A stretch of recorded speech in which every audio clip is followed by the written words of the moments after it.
Brilliance Audio presents Golden Poppies by Laila Ibrahim, performed by Bonnie Turpin. Well, I guess I ain't never gonna see them beautiful poppies, or look on Lisbeth's face again, Mama declared, looking straight at Jordan. Her dark brown eyes were glossy. She didn't bother to blink away her tears. Jordan's eyes matched her mother's. She stifled a protest, forcing down the urge to tell Mama she was wrong, that her appetite would come back along with her strength. But there was no point in fighting for a lie. Mama was dying and leaving Jordan forever. Invisible hands choked Jordan's throat tight. She sat on the bed by her mother, so close she felt a bony hip against her thigh. Her daughter Naomi stood near.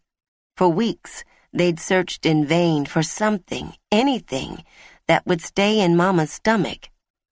The devastating truth, hiding in plain sight, had finally been spoken. Mama took Jordan's hand, her shriveled thumb stroking the back of it. I had a good life. A very good life. The Lord has blessed me more than I have a right to. I ain't afraid to go home. She sighed. I just wish I could see how it all turns out. Mama let out a weak laugh. Ain't I a foolish old woman? Grammy, no one would ever call you a fool, Naomi countered. You deserve everything you have, and more. After working so hard for all of us your whole life, you get to just rest. I'll be back with a tonic to ease your pains. Jordan was struck by Naomi's calm confidence. Her reserved daughter had somehow turned into this poised young woman. Naomi left her grandmother's bedroom. The click of the door echoed in the chamber. A dim ray of sun filtered through the lone window. It faced a narrow light well, a small gap between row houses that were built right next to one another. Mama's body had shrunk under her faded quilt. Jordan's gaze traveled across the various fabrics that kept her mother warm, disjointed parts of their lives stitched into a whole. The dress Mama had escaped in was at the center, the homespun plantation cotton still strong and whole, though many of the other fabrics had worn through over the years.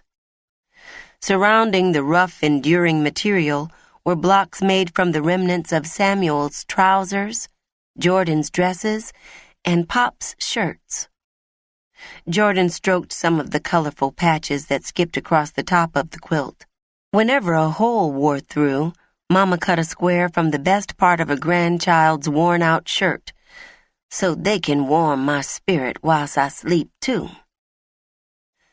Jordan rubbed the pieces of her children's clothes, reflecting on the days when they were young.